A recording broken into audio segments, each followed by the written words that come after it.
You can visit each breakout session by returning to the main OMB website or web page. And then when you're on that OMB web page, you scroll down and you'll see links to each of the 5 breakout rooms. You'll then select the link for the breakout room of your preference. If you want to move to another breakout room, you go back and do the same thing. Again, go to the OMB website, scroll down, click on transportation or environment or education, etc., and that will take you to the breakout room. If there's time before we move to the breakout rooms, we'll take some general questions on the overview or obviously logistics. But detailed questions or questions on the detailed topics are best addressed in the breakout rooms, since that's where we'll have department heads and department teams and agency representatives available to address your questions or clarify anything. That's, again, just a reminder logistically that the best way to ask questions is by using your hand raising in the Teams. If you run into any trouble at all, just let us know in the chat. Members of your Citizens Advisory Board here, Mid-County Citizens Advisory Board, Montgomery County Government Department representatives, and Montgomery County agency reps, as I mentioned, will be available to participate in each of the breakout room discussions with you. So during this breakout discussions, they will be able to answer your questions, and they're also going to be taking notes of your inputs. Again, please remember in your breakout rooms to turn off your mics and your cameras until it is your opportunity to ask a question. Then we ask that you turn both of those on. We may not be able to answer all your questions tonight, but please email us, and you'll see emails for the regional area directors in the chat. And also I will post my email address, louisa.montero@montgomerycountymd.gov, in the chat. So please feel free to email any of us if your questions did not get answered tonight. At a later date, each of the Citizens Advisory Boards will provide the county executive with a comprehensive and a compilation, a summary of all your concerns for consideration of this capital budget and the capital improvements program. Also, since this is really a new approach for us, this virtual gathering virtually, we'd like to know your thoughts on how this forum went, what you think from your perspective. What did you like? What did you wish we had done differently? There are going to be 3 other CIP budget forums coming up, and so we'll be meeting as a team to discuss how to improve these on an ongoing basis. So again, thank you so much for joining us tonight. We hope it'll be productive for you. I know it will be for us as we hear from you. And now I'm going to turn it over so you can hear from our Regional Citizens Advisory Board Chair for Mid-County, Susanna Parker. Thank you. Thank you, Louisa, and thanks to everyone for attending tonight. My name is Susanna Parker, and I'm the chair for the Mid-County Citizens Advisory Board. We are an advisory board made up of 15 members, representatives from various communities in the Mid-County region. Our job is to advise the county executive and the county council on issues that are important to the residents of Mid-County. One of the things that we do is to provide recommendations to both the operating and CIP budgets as they are being developed. This is why tonight's forum is so critical. We need to hear from you what your priorities and needs are. In these times, with all of the challenges that we see in our communities and at the same time the budget constraints, we need to be even more engaged with our county and the decisions that are made. All of you are welcome to attend any of our meetings. We meet on the 3rd Tuesday of every month at 7 p.m. and right now all of our meetings are online.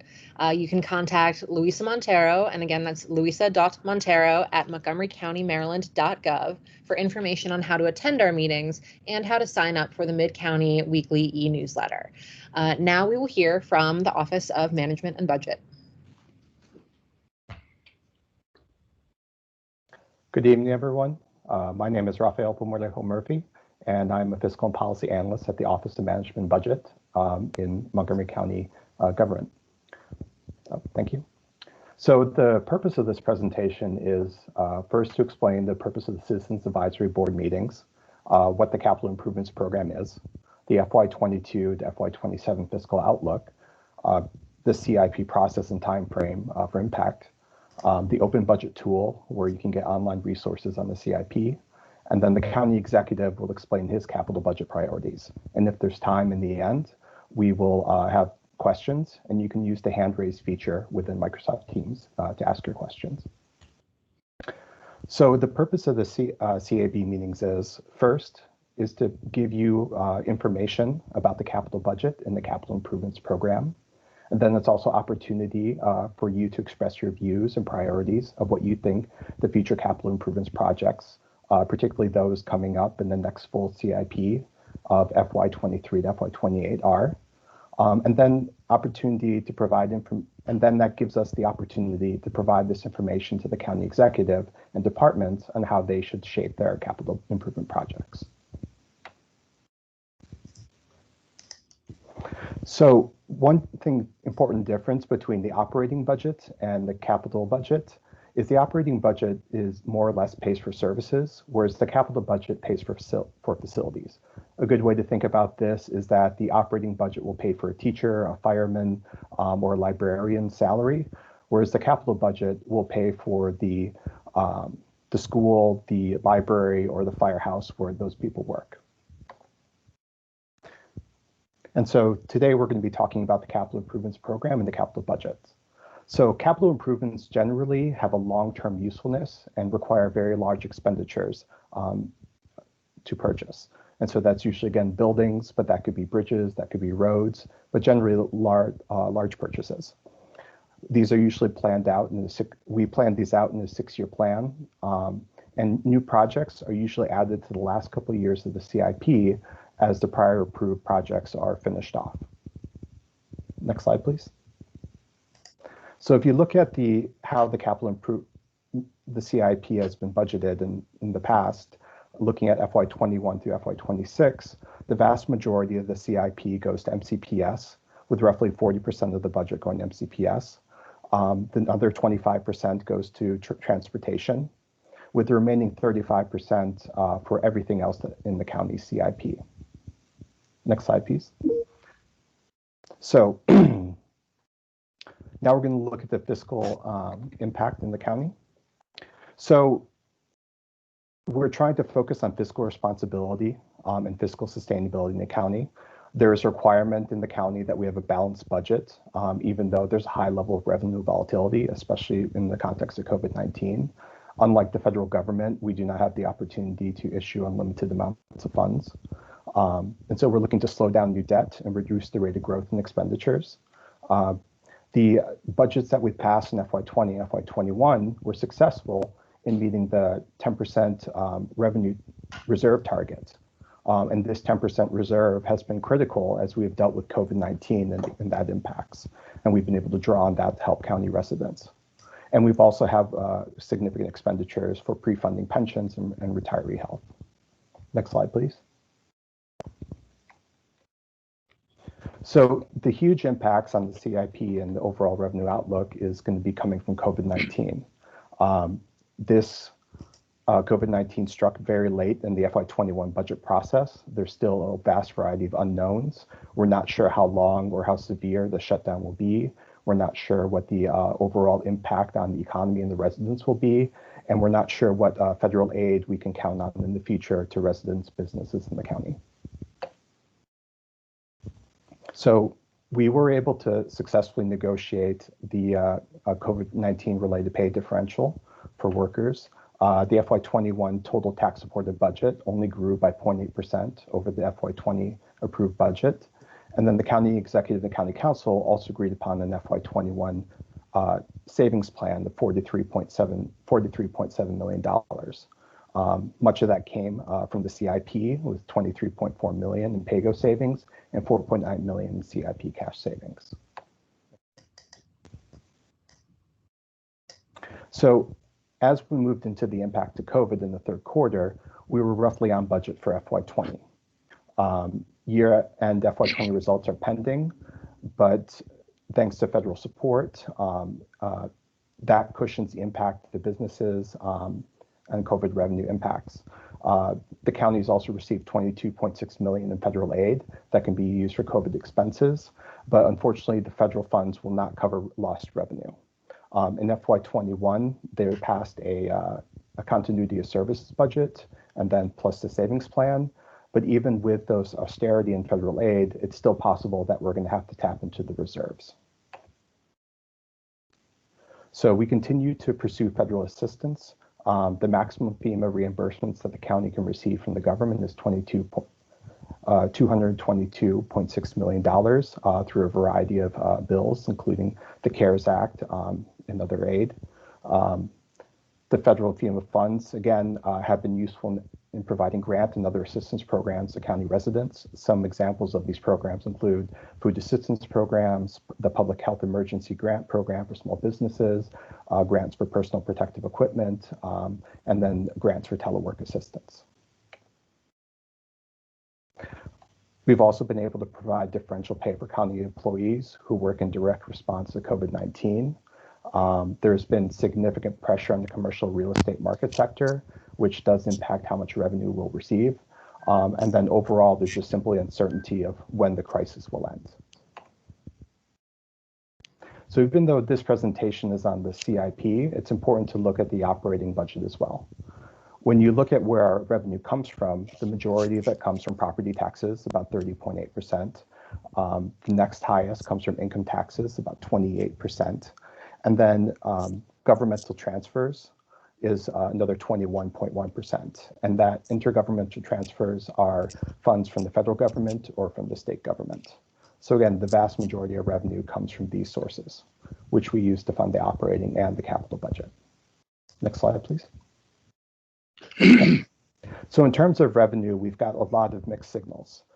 We've implemented the master and sector plans, and when these are finished, they will ultimately increase revenues. The county revenues are going to really be impacted by a Supreme Court case, Maryland State Comptroller versus Wynn, and the total impact over several years is going to be $145.6 million, but just in FY22, there's going to be a $7.3 million impact. Next slide, please. So on the plus side, property tax assessments increased by 2.3% in FY20, but energy tax increase has been reduced by 20% since FY12. And due to COVID-19, home sales have decreased by 2.2% compared to earlier in the year. And that's important because we get recordation tax revenue from that. And again, because of the COVID-19 crisis, unemployment has shot up in the county. We were at 3.2% in July 2019, and it was at 7.4% in July 2020. Next slide. Okay. So when we updated July revenues, we predicted a $190 million reduction in revenue for FY21 and over $1 billion in lost revenue over the next 6 years.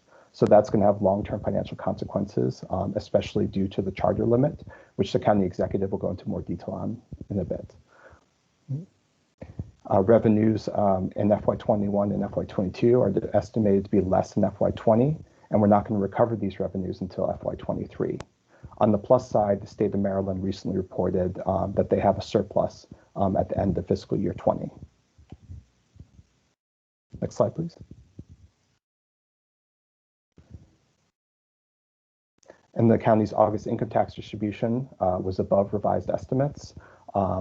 Additional federal COVID support for individuals, businesses, and the county government is uncertain. But we do know that the federal COVID benefits that were provided were helpful in terms of unemployment, in mitigating the county and state revenues. So those did have a positive impact. So the critical information that we need before we can refine our estimates further are going to come in September and then November.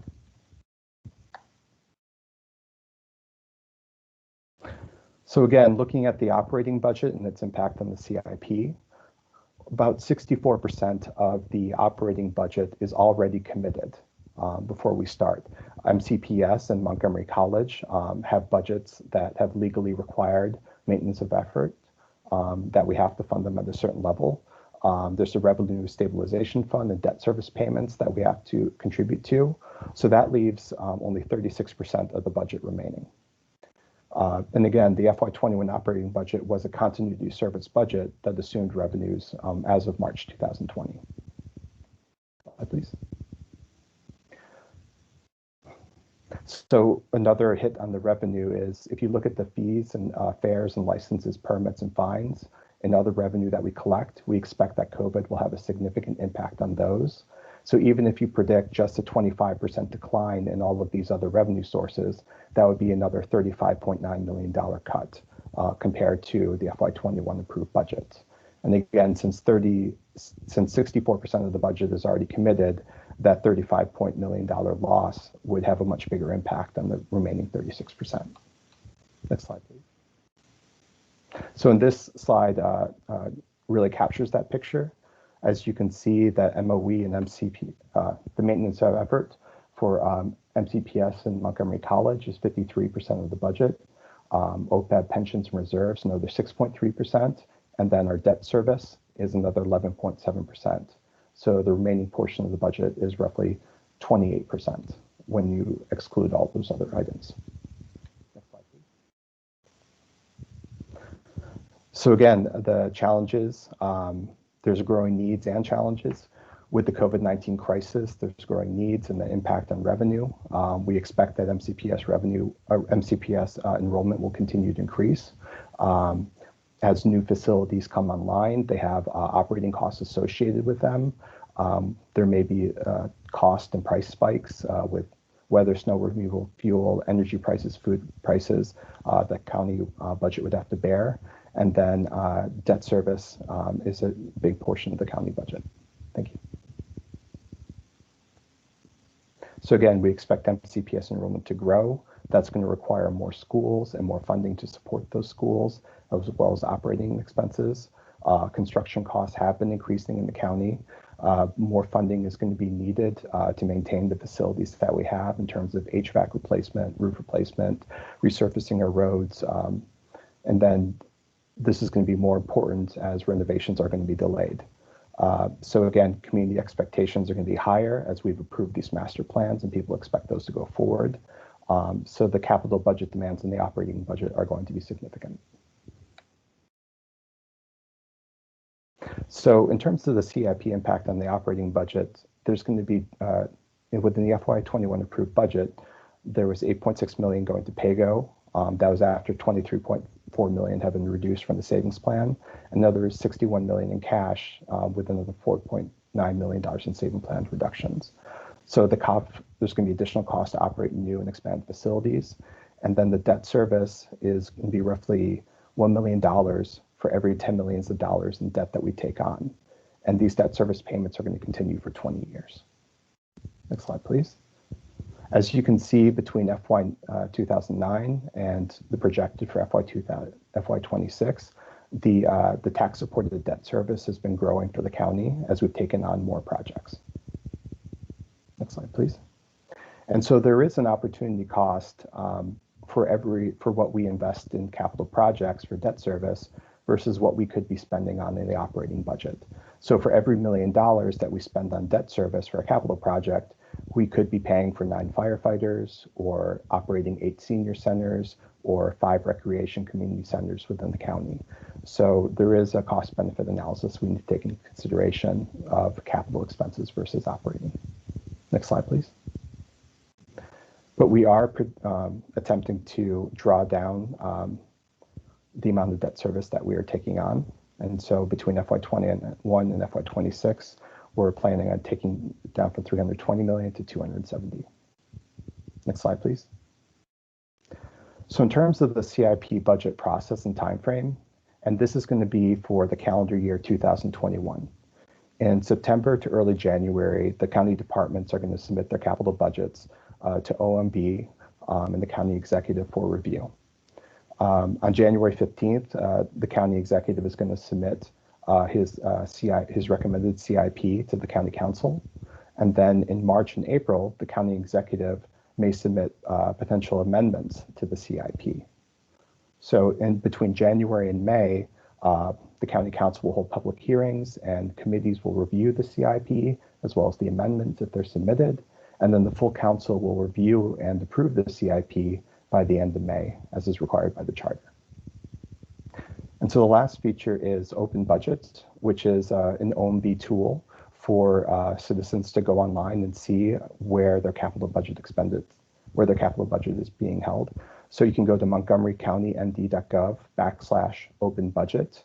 And this website, you can identify all the capital improvement programs that have been approved, see their costs, see what the intent there is, see there's a map feature so you can see which ones might be affecting you and your community. So this is a great resource and we encourage you to check it out. And with that, I'd like to introduce County Executive Mark Eldridge.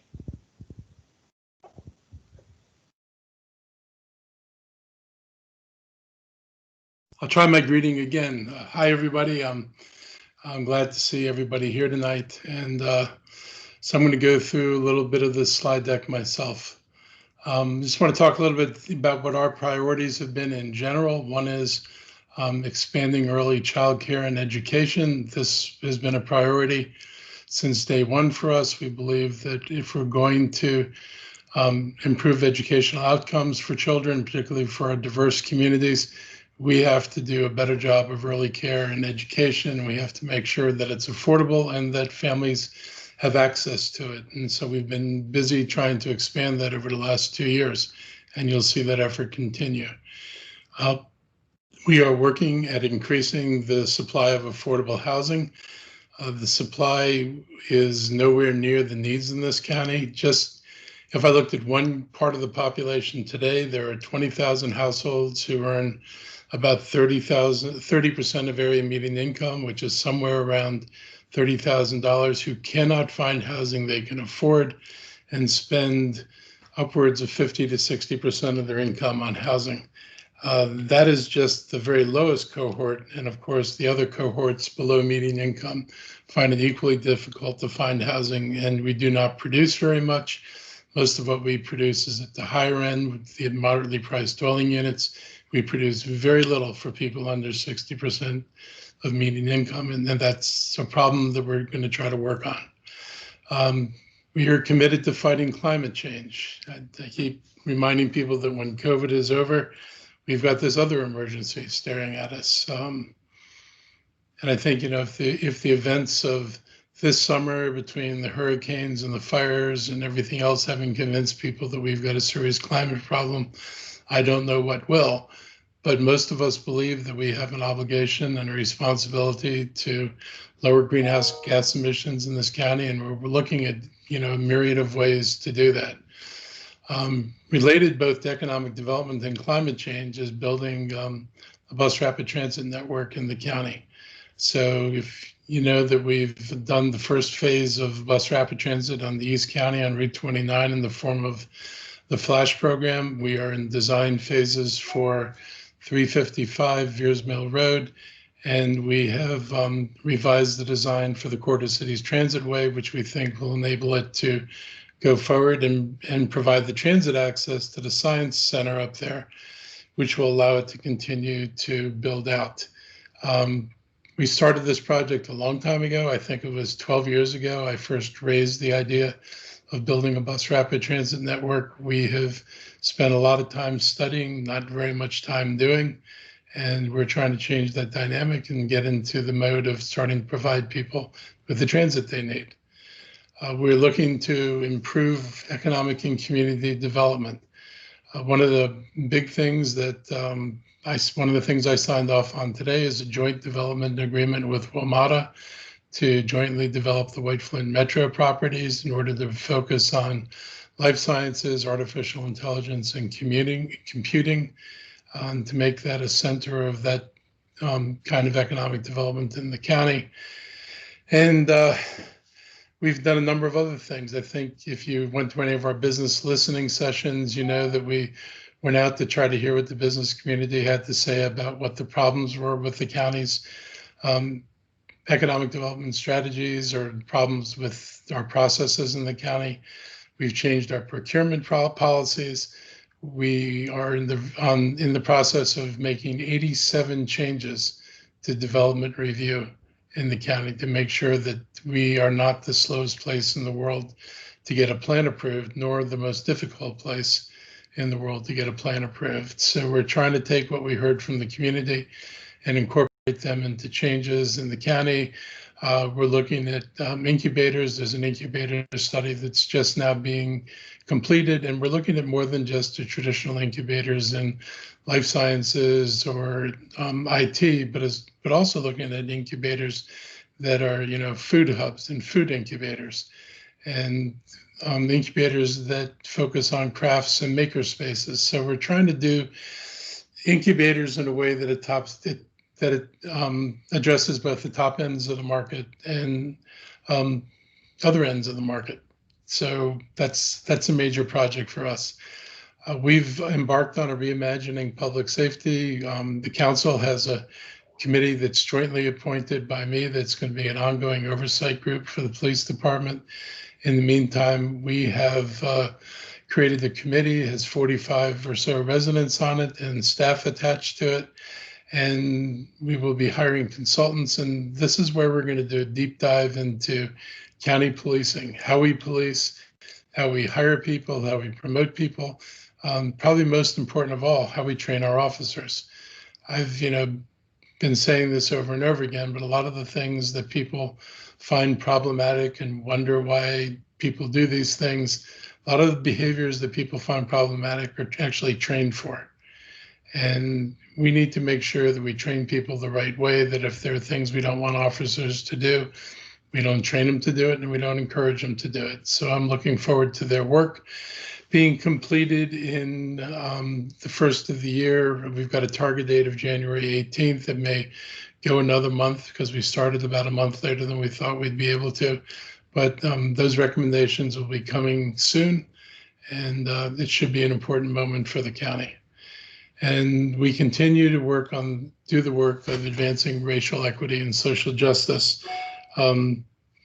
The county passed legislation that Nancy Navarro and I had proposed when I was on the council that would require the county to apply racial equity lenses to the work we do. This means looking at our spending, looking at the investments we make, looking at the policies we have and making sure that they don't adversely affect the populations who traditionally have been adversely affected or neglected in the county. And so it's going to make people more conscious of the decisions we make and hopefully lead to changes.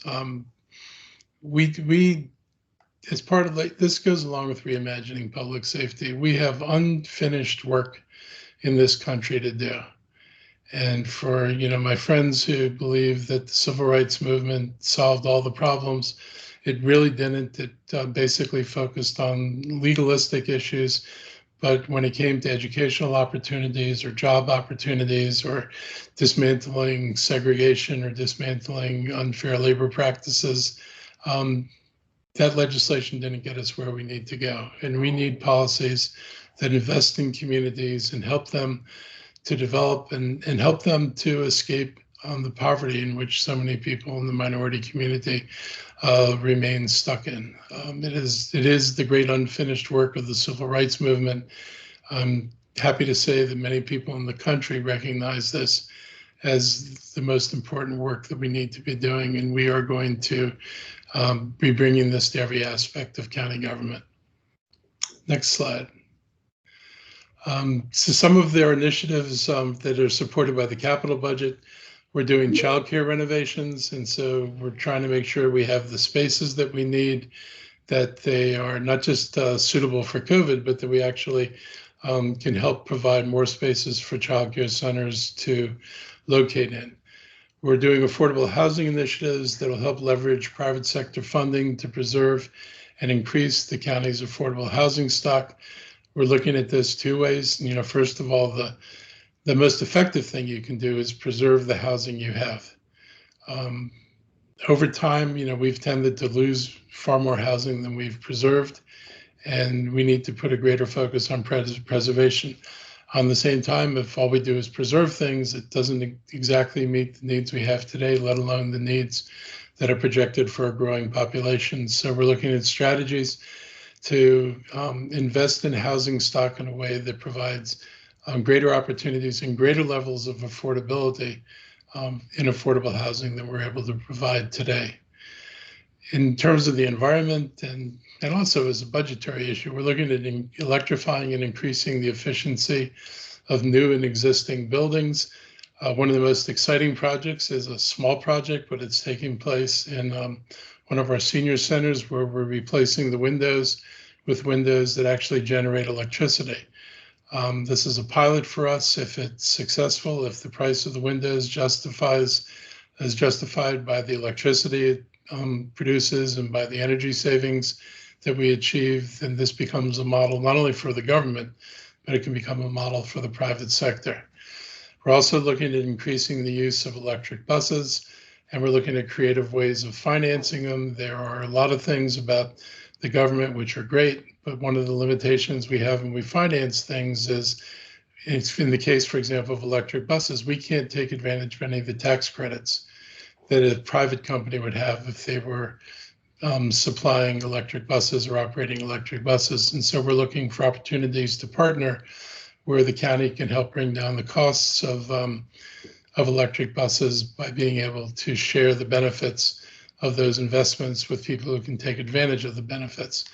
And of course, increasing the use of electric buses is one of the primary ways that we can reduce greenhouse gases in the county. And finally, we're going to be investing in resource recovery and recycling facilities. Our facilities, unfortunately, are at the end of their life cycle. We have to replace them, but it's also an opportunity to do more than just simply recycle, but look for opportunities to recover and to potentially produce useful products out of the waste stream and capture some of the revenues from that production into the county, so that we're just simply not disposing of things, but contributing to the reuse and benefiting from that financially. Next slide. Bus rapid transit is going to be a big project. It is critical to the future economic growth of Montgomery County. If you've seen, the numerous stories that have been written, including an article that appeared probably a little over a year ago in the Post, where they talked to DC region business leaders who said the biggest shortfall or biggest obstacle to economic development in this region, and very true for Montgomery County, is the poor transit system and especially the bus network. So we've got a subway system which primarily serves the county by moving people from suburban areas into the district, but the metro system does not provide much interconnectivity, particularly across the county. So if you're in Burtonsville and trying to get to Silver Spring, there is no metro that's going to get you there, which is where bus rapid transit comes in. It's a far less expensive way of building an extensive network of bus lanes that can connect people from where they live to where they work. And that connection will make for greater opportunities for economic development, whether it's in areas like Route 29, where it's difficult to get to or leave at rush hour, and open up the opportunity for transit that could help provide access to the opportunities we believe exist in the East County. It includes projects like Veers Mill Road, which can connect the northern end of the Red Line over to Rockville and make a valuable cross-country connection there.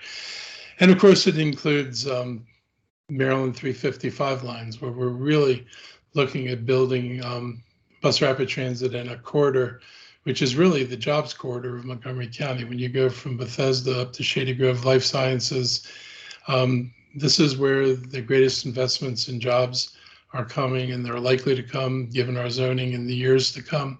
And we need to provide access to it, and we need a transit system that can deliver people not only to the corridor, but move them up and down the corridor so they can take advantage of jobs that will be coming there.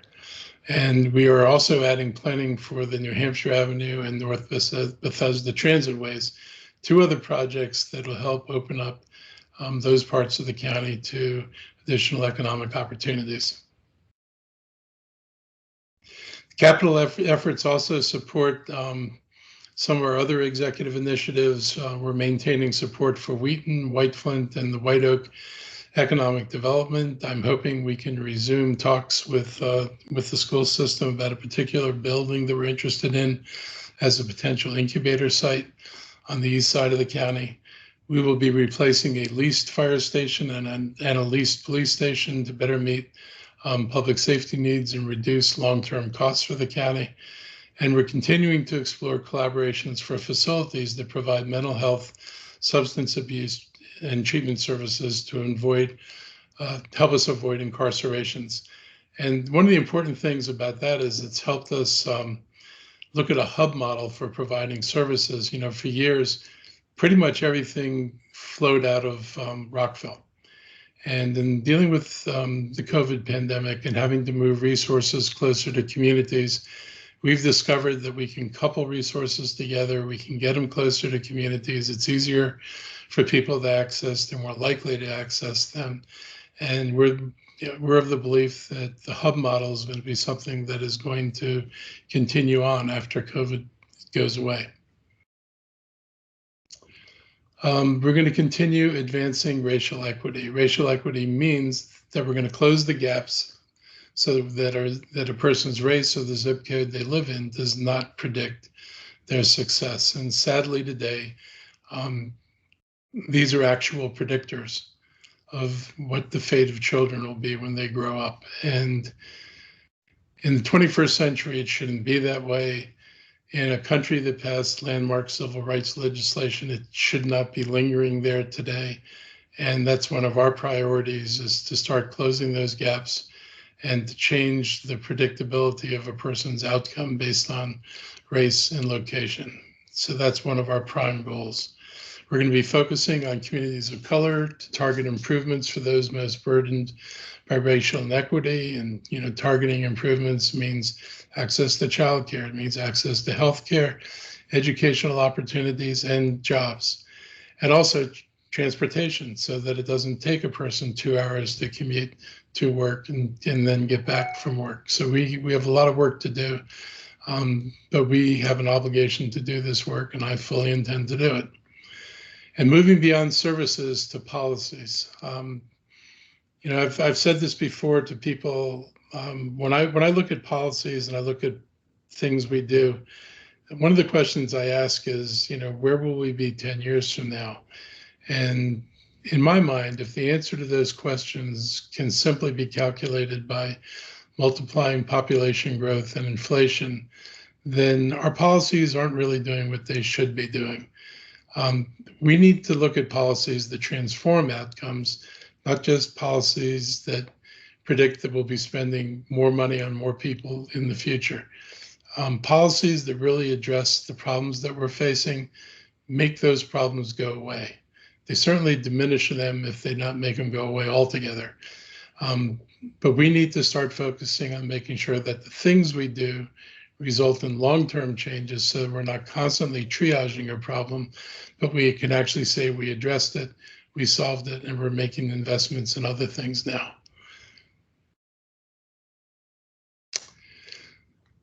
So my favorite topic of the day, the charter limit. You've got a really critical ballot question in front of you. It's, well, two questions, question A and questions B.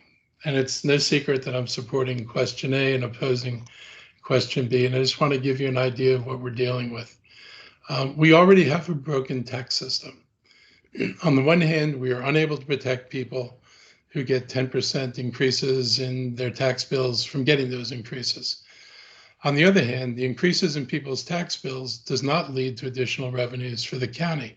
It simply means that if some people get inordinate increases, that those increases result in other cuts to taxes, so that at the end of the day, we're not capturing the growth in value. We're just simply changing who pays for it. It's particularly a problem on commercial properties, where we make investments and we count on new development to increase in value and increase our revenues, so we can, you know, pay for the additional needs that come with the growing county, both in terms of population and service demand and the kind of infrastructure we need.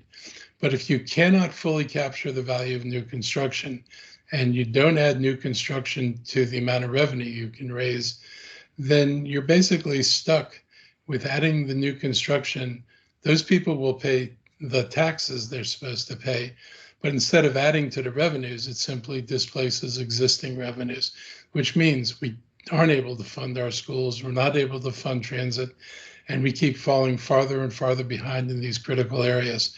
In our last budgets, we were looking at $1.5 billion of needs in the school system that have accumulated because of the past inability to fully address the needs of the system, which is driven by the limitations on the tax structure. When Marriott comes in and they're fully valued and fully taxed, all that money will simply replace the money that's already coming into the stream, and we will not be capturing the value of that money in terms of enabling us to build the kind of infrastructure we need. So the county doesn't benefit from economic growth, which is not a good thing. And we still have to pay for the costs of that growth. And I think, as a lot of you know, we don't always pay for the costs of that growth. Sometimes we simply don't manage the growth, which is why you've got heavily congested roads, why you've got overcrowded schools. Without resources, you can't address those needs. And we've got a tax system which has tied our hands. We are unique in the area. And I don't mean the close area, I mean the region. If you were in DC, where they have a differential rate for commercial and residential properties, commercial property is paying $1.85 and residential properties are paying 85 cents. If you went to Tyson's Corner and we're developing there, commercial property would be paying $1.65 and Montgomery and residents would be paying $1.15. Other jurisdictions benefit when their assessments go up, when commercial property assessments goes up. That adds to the revenues that the county has to address its need, not in Montgomery County. And so when we look across the river and we talk about, the growth and the ability to attract businesses, we have to think really hard about what the role of those counties and their ability to pay for infrastructure and signal to the business community that they were going to build the kind of environment that they want to be in, what role that played in attracting people, and how they react to looking at Montgomery County, which really, really struggles to address these needs and doesn't have the same long-term ability to say, yes, if this happens, we'll be able to provide the infrastructure to solve the problems. We need to put ourselves on a level playing field. Our residents deserve better, and we deserve the opportunity to grow and to address the problems that we face today, as well as look to do new things and better things as we go forward in the future. Lastly, I'll say that the inflationary limit bears no relationship to the growth in school population and school enrollment. And when I say inflationary limit, unlike everybody else, they govern their taxes by a tax rate. And if property values increase, you have the ability to raise or lower tax rates depending on what you're trying to achieve. But the assessments, as they improve, do provide the opportunity for additional revenue. In our system, it's not the taxes that are limited, it's the revenue that's limited. So we're limited to last year's revenue from property taxes, plus new construction, and only some of it, times the inflation rate, plus the inflation rate on last year's revenues. That's it for us. So imagine what we're going to be facing this December. It's very likely that property taxes will go down because there will be properties that have been reassessed because of commercial properties, that is, because of the effect on the business community, the loss of tenants, and the loss of income. So we face lower collections of revenues. That will be topped out by virtually a 0% inflation rate, which means we could start the next budget with virtually no increase in the resources available to us, despite the fact that we have growing needs, despite the fact that we may see shrinkage in income tax revenues very likely because of the COVID virus. In other words, we will be less able to manage the challenges of today in the next budget, let alone the challenges that face us in the years going forward. We need to get unshackled for this. We need a system that has provides a reasonable relationship between property values and taxes. And one thing that I was going to do this year, and the council didn't support it, but I will be bringing back is the idea of limiting assessment growths for people, because many people, who complained about the taxes, and part of what fuels all this is the sense that supposedly we've limited your taxes, which is what was advertised for what we've done. But if you get a 10% tax increase, you actually do get it. If you get a 10% assessment increase, I'm sorry, you actually do get a 10% property tax increase. And so despite people being told that the current system would protect them from higher taxes, it has in fact not done that. And that's another good reason to fix the system and then add on additional protections for residents in terms of how high their assessments can go in any one year. Let's see, is there anything left here? I think that's it. So happy to take questions and before you all go into your breakout groups.